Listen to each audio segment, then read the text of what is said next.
Well, welcome back to this fourth video on connecting faith to business, life and church. And I've titled this one, Lift Above the Negative Attitudes. And I'm going to tell you, in life there's going to be a lot of negative attitudes to you and just generally in the marketplace through media, social media. And King David, long before he became king, he was this young guy, not even remembered by his parents when Samuel came to anoint the next king, brought every son in, and Samuel said, they're not the ones, you must have another one. Oh yes, said his father Jesse, we got this young son out in the field looking after the sheep out amongst the rocks. Well, bring him in, Samuel said, and they did, and he happened to be the one, and Samuel said, this is the man that God has chosen. And you know, David had to be lifted above. Even in his own thinking, he never saw himself as a king, he never saw himself any greater than looking after the sheep. He enjoyed it. He wrote songs out there, wrote psalms out there. He was able through his slingshot to kill bears and lions.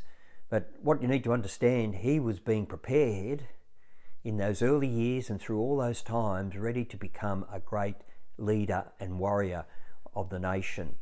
And so David lifted above all the things that were trying to push him down or keep him down.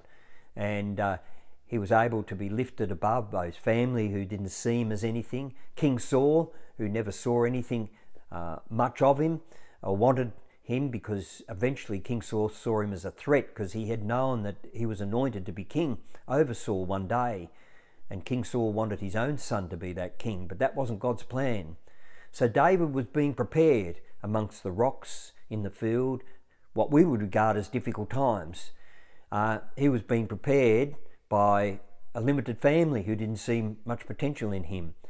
And maybe your family don't see much potential in you, but God does. He had to lift above the trying or the sabotaging by those above him, which in this case was King Saul, and in business and in life. Unfortunately, in the church, sometimes you see people that are sabotaging your journey of where you're going, but God sees, God knows, and God promotes.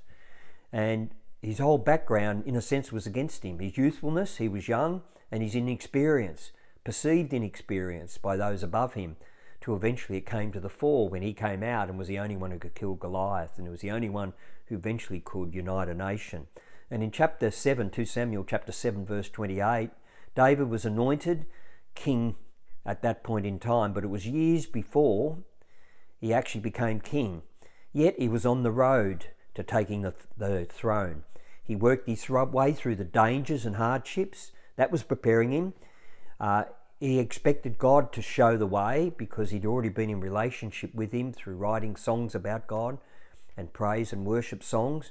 So he expected God to make the way. And although at times must have been overwhelming and discouraging because he was forgotten by his family, yet David kept God's promises to him on his journey to eventually becoming king. So don't allow the negative thinking, the complaining, or the blaming of God to get into your spirit.